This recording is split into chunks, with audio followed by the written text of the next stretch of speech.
Sanibonani ma-Afrika mahle. Ake ngikhulume nalabantu laba abenza amanyala.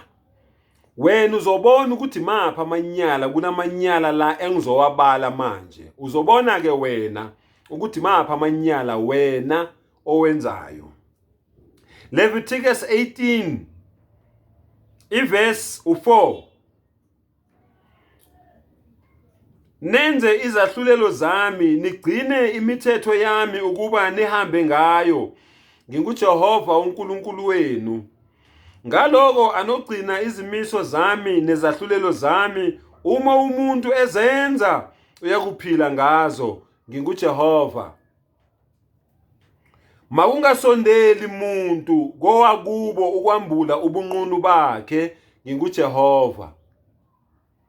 Ubunqunu bukayihlo, ubunqunu bukanyoko ungabambuli. Ungunyoko, ungambuli ubunqunu bakhe. Ubunqunu bomkayihlo ungabumbuli, kungubunqunu bukayihlo. Labalala no auntie. Nkosi yami.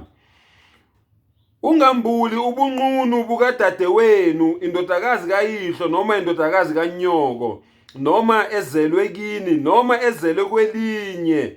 Ungambuli ubunqunu babo. Ungambuli ubunqunu bendodakazi yendodana yakho noma obendodakazi yendodakazi yakho. Awuyi kwambula ubunqunu babo, ngokuba obabo bungubunqunu bakho. Ungabumbuli ubunqunu bendodakazi yomkayihlo ezelwe nguyihlo. Ungudadewenu, awuyi kumbula ubunqunu bakhe. Ungambuli ubunqunu bukadadewabo kayihlo, uyisihlobo sikayihlo.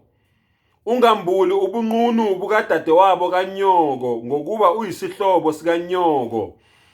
Ungambuli ubunqunu bomfowabo kayihlo, ungasondeli kumkakhe, unguyihlokazi.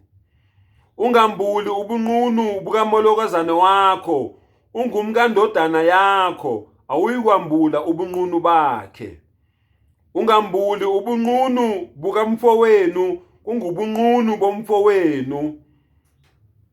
Ungambuli ubunqunu bowesifazane kanye nobendodakazi yakhe. Ungathathi indodakazi yendodana yakhe noma indodakazi yendodakazi yakhe ukwambula ubunqunu bayo, ngokuba bayizihlobo, kungukonakala.